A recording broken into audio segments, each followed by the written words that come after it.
இந்த பாக்ஸ் ரொம்ப முக்கியம், நல்லா படித்து வச்சுக்கோங்க. பௌத்த மாநாடுகள் நடைபெற்ற இடங்கள். முதலாவது பௌத்த மாநாடு ராஜகிரகம், நடத்தியவர் அசாகதத்ரு. இரண்டாவது பௌத்த மாநாடு வைசாலியில் நடந்தது, நடத்தியவர் காரல் சோகர். மூன்றாவது பௌத்த மாநாடு பாடலிபுத்திரத்தில் நடந்தது, நடத்தியவர் அசோகர்.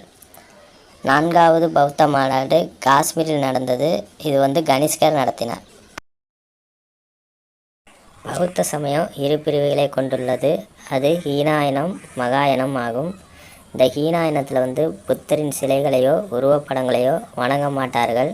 ஆனால் மகாயனத்தில் புத்தரின் உருவங்களை வணங்குவர். ஹீனாயனம் மிக எளிமையாக இருப்பர். மகாயனத்தில் விரிவான சடங்குகளை பின்பற்றினர். ஹீனாயனத்தில் தனி மனிதர்களின் முக்தி அடைவதே தங்களின் நோக்கம் என்று நம்பினர். ஆனால் மகாயனத்தில் அனைத்து உயிர்களுக்கும் முக்தி பெறுவதே தங்களின் நோக்கம் என நம்பினர். ஹீனாயனம் பிராகிருத மொழியை பயன்படுத்தினர். மகாயனம் சமஸ்கிருத மொழியை பயன்படுத்தினர். ஹீனாயனம் தேரவாதம் என்னும் அழைக்கப்படுகிறது. இப்பிரிவு இலங்கை, மியான்மர் அதாவது பர்மா மற்றும் தென்கிழக்கு ஆசிய நாடுகளில் பரவியது. அதே மாதிரி மகாயனம் மத்திய ஆசியா, தீபத், சீனா மற்றும் ஜப்பான் ஆகிய நாடுகளில் பரவியது. இந்நாடுகளில் மத்திம வழி என்று கொள்ளப்பட்டது.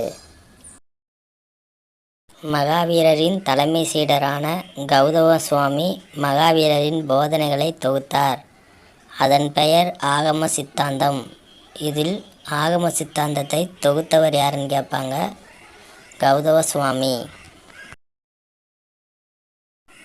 மகாராஷ்டிரா மாநிலம் அவுரங்காபாத்தில் உள்ள அஜந்தா குகைகளின் சுவர்களிலும் மேற்கூரைகளிலும் வரையப்பட்டுள்ள ஓவியங்கள் ஜாதக கதைகளை சித்தரிக்கின்றன. இதில் ஜாதக கதைகளை சித்தரிக்கும் ஓவியங்கள் எங்கே உள்ளன என்று கேட்பாங்க. அஜந்தா குகைகளில். மோட்சம் என்பது பிறப்பு மற்றும் இறப்பின் சுழற்சியில் இருந்து விடுதலை பெறுதல் ஆகும். இதில் பிறப்பு மற்றும் இறப்பின் சுழற்சியிலிருந்து விடுதலை பெறுதல் என்னவென்று கேட்பாங்க. மோட்சம்.